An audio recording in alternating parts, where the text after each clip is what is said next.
आइए बच्चों, आज मिसलीनियस एक्सरसाइज एंड चैप्टर 5 में क्वेश्चन नंबर 5 से सलूशन स्टार्ट करते हैं। तो क्वेश्चन नंबर 5 में दिया है हमें convert the following in polar form. मतलब हमारे पास क्वेश्चन नंबर 5 में 2 पार्ट्स हैं। अब ये 2 पार्ट्स को हमें पोलर फॉर्म में चेंज करना है। तो सबसे पहले हमें बच्चे कंफर्म कर लेना चाहिए कि हम अगर पोलर फॉर्म में इसको चेंज करना चाहते हैं तो हमारे पास कौन सा फार्मूला होगा। तो पोलर फॉर्म के लिए हमारे पास फार्मूला होता है z = r cos theta plus i r sine theta. ये फार्मूला होता है। इसी के अकॉर्डिंग हम किसी भी क्वेश्चन को पोलर फॉर्म में चेंज कर सकते हैं। अब ये फार्मूला आपको ये बात बता रहा है कि आपको सबसे पहले r और थीटा पता करना होगा। जब तक हम r और थीटा नहीं पता कर लेते तब तक हम किसी भी तरह से इस क्वेश्चन को पोलर फॉर्म में नहीं चेंज कर पाएंगे। तो आइए पहले हम क्वेश्चन का फर्स्ट पार्ट देखते हैं बच्चों। क्वेश्चन का फर्स्ट पार्ट हमारे पास है 1 + 7i डिवाइड में 2 - i का होल स्क्वायर। ये क्वेश्चन जो हमें दिया गया है ये एक्चुअली बच्चों पूरी तरह से कॉम्प्लेक्स नंबर में ही नहीं चेंज है।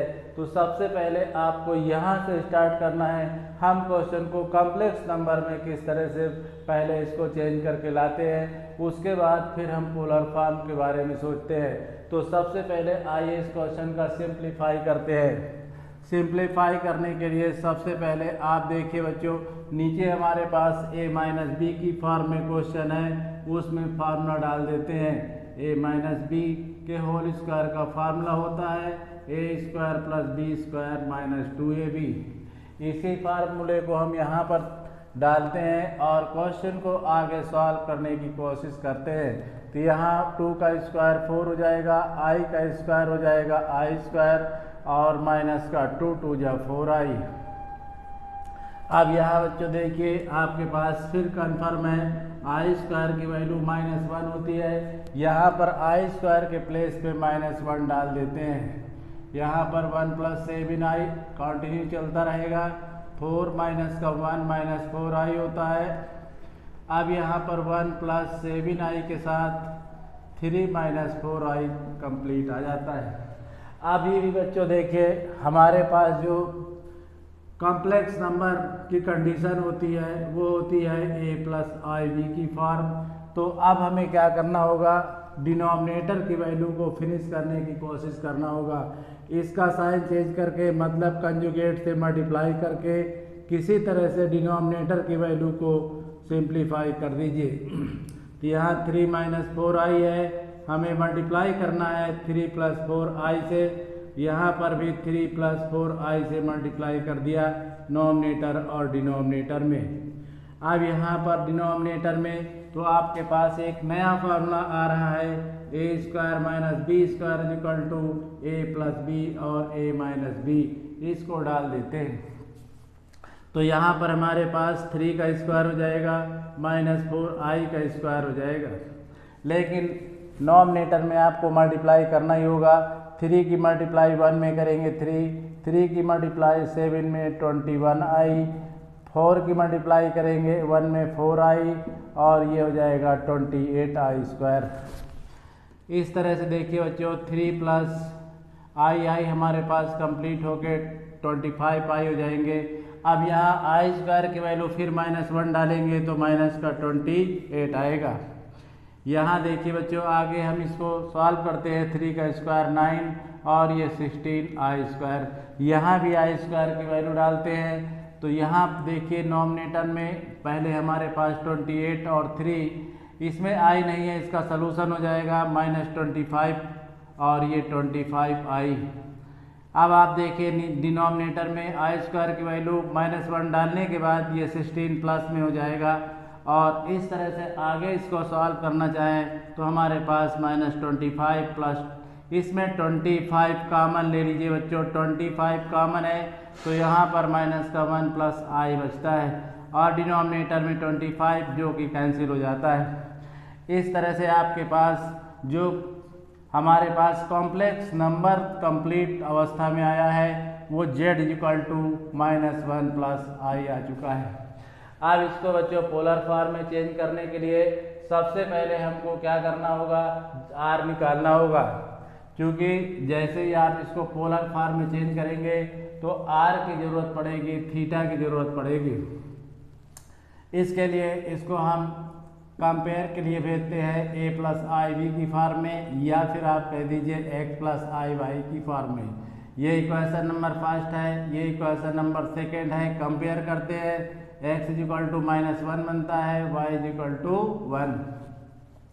यहाँ पर जब r की वैल्यू ये मॉडुलस फाइंड करते हैं तो r इक्वल टू फार्मूला होता है √x² प्लस y² का। इसमें वैल्यू डालते हैं x और y की, x की वैल्यू -1 है, इसका स्क्वायर करते हैं, y की वैल्यू 1 है, इसका स्क्वायर करते हैं। इस तरह से इसको आगे सॉल्व करते हैं। 1 + 1, r की वैल्यू आपको √2 फाइंड हो जाती है। अब इसके बाद आपको क्या करना है, इसके बाद बच्चों आपको चाहिए r के बाद एल्फा। अब एल्फा कैसे फाइंड करते हैं बच्चों, ये बात भी सीख लीजिए। एल्फा फाइंड करने के लिए आपके पास फार्मूला होता है tan अल्फा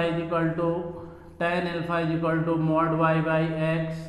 अब इसमें वैल्यू डालते हैं y की, हमारे पास y की वैल्यू 1 है और x की वैल्यू -1 है। अब इसके बाद आपको देखना है इसका ऑल ओवर जो सोल्यूशन मॉडुलस -1 आया है। ये बात आपको अच्छी तरह से पता है कि मॉड कभी भी माइनस को बर्दाश्त नहीं करता, इसलिए इसको सदैव पॉजिटिव ही करता है। तो tan अल्फा इक्वल टू 1 आएगा। अब हमको ये कंफर्म करना है कि 1 tan में किसकी वैल्यू होती है, तभी पता चलता है कि 1 tan में 45 की वैल्यू होती है। अब इसको क्या करना है, tan 45 को रेडियन में चेंज करते हैं, तो tan alpha equal to tan 45 into π/180 से मल्टीप्लाई करके इसको रेडियन में चेंज कर लेते हैं। 45 4 जा होते हैं 180। इस तरह से आपके पास tan अल्फा की वैल्यू tan π/4 फाइंड हो जाती है। कंपेयर करने के बाद अल्फा की वैल्यू π/4 आपको कन्फर्म मिल जाती है। अब आपको चाहिए बच्चों, अल्फा नहीं चाहिए था, आपको चाहिए था थीटा, लेकिन आपके पास अल्फा है। अब हमको ये तय करना है कि हमारे पास जो अल्फा और थीटा में रिलेशन होता है वो क्या होता है। सबसे पहले हमको ये कंफर्म करना होता है कि जो हमारा कॉम्प्लेक्स नंबर है वे किस क्वाड्रेंट से लाई कर रहा है, किस क्वाड्रेंट में लाई कर रहा है। तो आइए देखते हैं, हमारे पास जो पॉइंट थे x, y हमारे पास -1, +1 है। अब अगर हम इसको क्वाड्रेंट की तरफ ले चलते हैं तो क्वाड्रेंट में हमारे पास ये फर्स्ट क्वाड्रेंट था, ये सेकंड क्वाड्रेंट है और ये थर्ड क्वाड्रेंट है और ये फोर्थ क्वाड्रेंट है। फर्स्ट क्वाड्रेंट में x और y दोनों ही पॉजिटिव होते हैं, सेकंड क्वाड्रेंट में x निगेटिव और y पॉजिटिव होता है। जबकि थर्ड क्वाड्रेंट में चलते हैं तो x और y दोनों ही निगेटिव होते हैं। फोर्थ क्वाड्रेंट में चलते हैं तो x तो पॉजिटिव होता है और y निगेटिव होता है। तो इस तरह से आपको अब ये तय करना आसान हो गया होगा कि जो हमारे पास कोऑर्डिनेट आए हुए हैं वो किस क्वाड्रेंट में लाई कर रहे हैं। तो -+ है सेकंड क्वाड्रेंट में। अब आइए बच्चों, अब हम ये देखते हैं कि थीटा और अल्फा का रिलेशन किस क्वाड्रेंट में क्या होता है। अगर हमारा ये फर्स्ट क्वाड्रेंट में होता तो थीटा और अल्फा इक्वल होते, लेकिन सेकंड क्वाड्रेंट के लिए थीटा इक्वल टू होता है π - अल्फा, लेकिन थर्ड क्वाड्रेंट के लिए आप कह सकते हैं थीटा इक्वल टू -π - अल्फा। और इस तरह से फोर्थ क्वाड्रेंट में आपके पास कंडीशन जाती है थीटा इक्वल टू -अल्फा। हमारा जो यहाँ हम कह सकते हैं here z equal to -1 + i lie in second quadrant. So theta equal to हम कह सकते हैं थीटा इक्वल टू π - अल्फा। यहाँ पर हमारे पास अल्फा की वैल्यू π/4 है। अब जब इसका सलूशन करते हैं तो एलसीएम लेके सलूशन करेंगे। यहाँ पर 4π - π/4 यानी ऑल ओवर सलूशन इसका 3π/4। इस तरह से हमारे पास r और अल्फा दोनों ही फाइंड हो चुके हैं। अब हम क्वेश्चन की पोलर फॉर्म में चेंजिंग के लिए अरेंजमेंट करते हैं। तो पोलर फॉर्म हमारे पास जो फार्मूला है पोलर फॉर्म का वो है z equal to r cos theta plus i r sine theta, r common लेने के बाद इस तरह से बनता है आर बाहर cos theta plus i sine theta.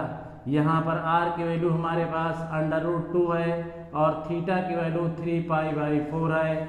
इस तरह से ऑल ओवर इस क्वेश्चन का सलूशन आपने जो डन किया वो √3 cos 3π/4 plus i sign 3π/4 done हो गया। आइए बच्चों इसका सेकंड पार्ट देखते हैं। क्वेश्चन नंबर 5 का सेकंड पार्ट हमारे पास z equal to 1 plus 3i divide में 1 माइनस 2i। इसको भी हमें पोलर फॉर्म में चेंज करना है।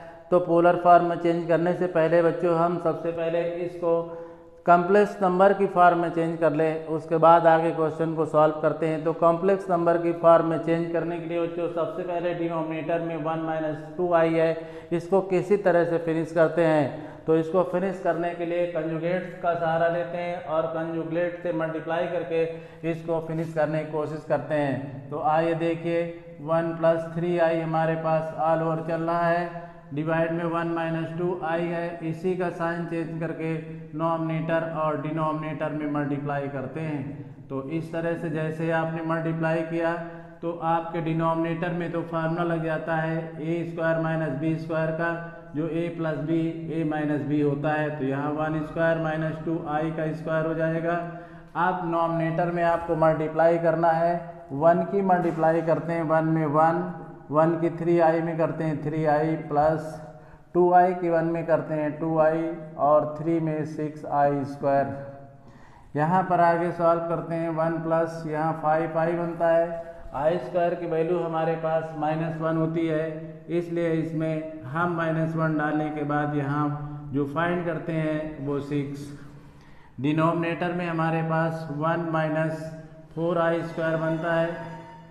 नॉमिनेटर में देखिए बच्चों इन दोनों को जब सॉल्व करेंगे -5 प्लस का 5i आएगा और यहाँ पर डिनोमिनेटर में हमारे पास i² की वैल्यू -1 होती है, तो यहाँ प्लस का 4 कंप्लीट होगा।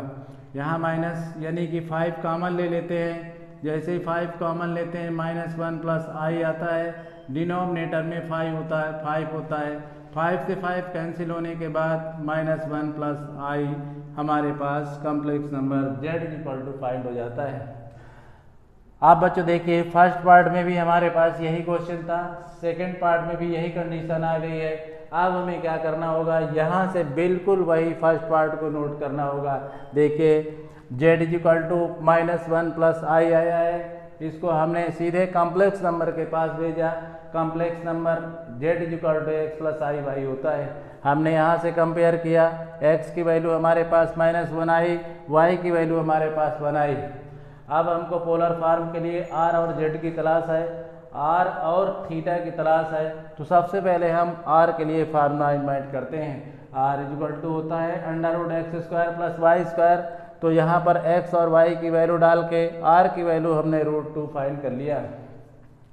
इसके बाद हमको अल्फा चाहिए, अल्फा नहीं चाहिए थीटा चाहिए, लेकिन थीटा हमको डायरेक्ट नहीं मिल सकता, इसलिए हम पहले अल्फा फाइंड करेंगे और फिर अल्फा और थीटा के रिलेशन के पास जा कर के किसी तरह से हम थीटा की वैल्यू फाइंड कर लेंगे।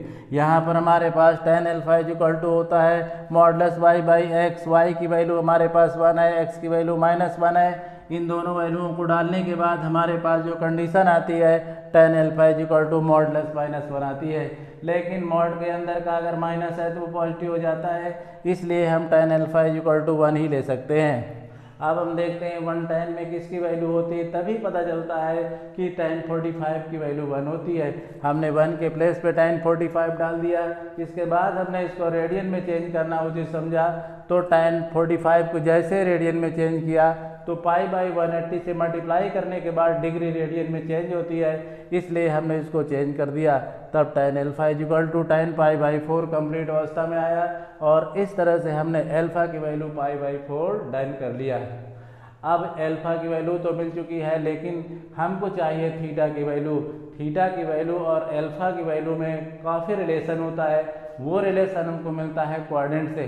बच्चों आपको पता है हमारे पास कोऑर्डिनेट 4 होते हैं। फर्स्ट कोऑर्डिनेट में x और y दोनों पॉजिटिव होते हैं, लेकिन सेकंड कोऑर्डिनेट में x निगेटिव होता है, y पॉजिटिव होता है। यही कंडीशन हमारे क्वेश्चन में x और y में देखिए x की वैल्यू निगेटिव है, y की वैल्यू पॉजिटिव है। इस तरह से हम कह सकते हैं जो हमने कम्प्लेक्स नंबर तैयार किया है वो कम्प्लेक्स नंबर सेकंड कोऑर्डिनेट से बिलोंग कर रहा है। सेकंड कोऑर्डिनेट में अल्फा और थीटा में जो रिलेशन होता है वो theta is equal to pi minus alpha होता है। इसलिए हम यहाँ पर अल्फा की वैल्यू डाल करके किसी तरह से हम थीटा की वैल्यू फाइंड कर सकते हैं। हमारे पास जो रिलेशन हुआ theta is equal to pi minus alpha, alpha की वैल्यू हमारे पास पाई बाई 4 है। इसका सलूशन जब हमने किया थीटा की वैल्यू हमारे पास 3 पाई बाई 4 डन आ गई। अब बच्चों हमको इसको चेंज करना है पोलर फॉर्म में। Polar form z equal to होता है r cos theta plus i r sine theta. r की वैल्यू आपके पास √2 है, थीटा की वैल्यू 3 पाई बाई 4 है। दोनों वैल्यू डालने के बाद आपके पास इस क्वेश्चन का पोलर फॉर्म तैयार होता है। √2 ब्रैकेट में cos 3 pi by 4 plus i sine 3 by 4। आइए बच्चों क्वेश्चन नंबर 6 देखते हैं। Question number 6, solve each of the questions exercise 6 to 9। मतलब क्वेश्चन नंबर जो हमारे पास 6 से लेकर 9 तक है उनमें हमें सलूशन करना है। सलूशन करने का मतलब है हमें x की वैल्यू फाइंड करना है। तो x की वैल्यू फाइंड करने के लिए आप बच्चों क्या करेंगे, आइए देखिए हमारे पास क्वेश्चन है 3x² माइनस 4x प्लस 20/3। सबसे पहले इसको हम क्वाड्रेटिक इक्वेशन में चेंज करेंगे। क्वाड्रेटिक इक्वेशन की फॉर्म जो हमारे पास होती है वो ax² plus bx plus c equal to 0 होती है। इस क्वेश्चन को सिंप्लीफाई करके हम किसी तरह से क्वाड्रेटिक इक्वेशन में इसको चेंज करते हैं, इसके बाद ही आगे सलूशन करते हैं। तो आइए देखते हैं इसका क्वाड्रेटिक इक्वेशन फॉर्म किस तरह से होता है। इसमें बच्चे एलसीएम ले लेते हैं 3, यहाँ पर हमारे पास 1, यहाँ पर डिनोमिनेटर में 1। अब इस तरह से यहाँ 9x² आएगा और यहाँ 3 4 जा 12x आएगा प्लस का 20 इज इक्वल टू 0। अब ये 3 की इधर मल्टीप्लाई कर देंगे, जैसे 3 की यहाँ मल्टीप्लाई करते हैं बच्चों तो वैसे ही ये 0 बन जाता है। और हमारे पास जो क्वाड्रेटिक इक्वेशन आती है वो 9x² माइनस का 12x प्लस का 20 फाइंड हो जाती है। अब इसके लिए हमें इसे क्वाड्रेटिक इक्वेशन से कंपेयर करना होगा और ABC की वैल्यू फाइंड करना होगा। ये हमारे पास इक्वेशन फर्स्ट है, ये सेकंड है। Comparing equation first and second, A equal to हमारे पास 9 है, B इक्वल टू -12 है, C की वैल्यू हमारे पास 20 है। हमें x की वैल्यू फाइंड करना है। डिस्क्रिमिनेट मेथड से आप फाइंड कर सकते हैं या एक आप इसी को पहले 10th क्लास में एक श्रीधराचार्य नाम के साइंटिस्ट वैज्ञानिक थे, उन्होंने एक फार्मूला आपको सर्च करके दिया है। वो इससे वैल्यू निकालने के लिए फार्मूला होता था x equal to -b plus minus √b² minus 4ac upon 2a। इसी फार्मूले से आपको क्या करना है, इसकी वैल्यू फाइंड करके देना है x की। तो x इक्वल टू देखिए b के प्लेस पे हम -12 डालते हैं प्लस √b² का मतलब है -12 का स्क्वायर माइनस 4, a की वैल्यू 9 है, c की वैल्यू 20 है, डिवाइड में हमारे पास 2a है, 2a का मतलब 2 × 9। इसको आगे सॉल्व करते हैं तो यहाँ पर देखिए माइनस माइनस प्लस का 12 हुआ बच्चों, और इसी के साथ आगे जब इसका स्क्वायर करते हैं तो यहाँ पर प्लस माइनस अंडर रूट, यहाँ पर 144 और माइनस इसको मल्टीप्लाई करिए। देखिए बच्चों यहाँ पर 9 की मल्टीप्लाई किया इसमें 36 × 20 और डिवाइड में हमारे पास 18 आता है। यानी ये x इक्वल टू आपके पास तो ऑल ओवर कंडीशन हमारे पास फाइंड होती है। इसके फिर मल्टीप्लाई करते हैं तो यहाँ पर 720 और डिवाइड में 18। इस तरह से x की वैल्यू आगे फाइंड करने के लिए देखते हैं बच्चों क्या कर सकते हैं आप इसमें। इसके लिए आगे सॉल्व करते हैं तो हमारे पास 12 प्लस माइनस इसको माइनस कर लेते हैं। 720 में से 144 माइनस करते हैं, 6 बचता है।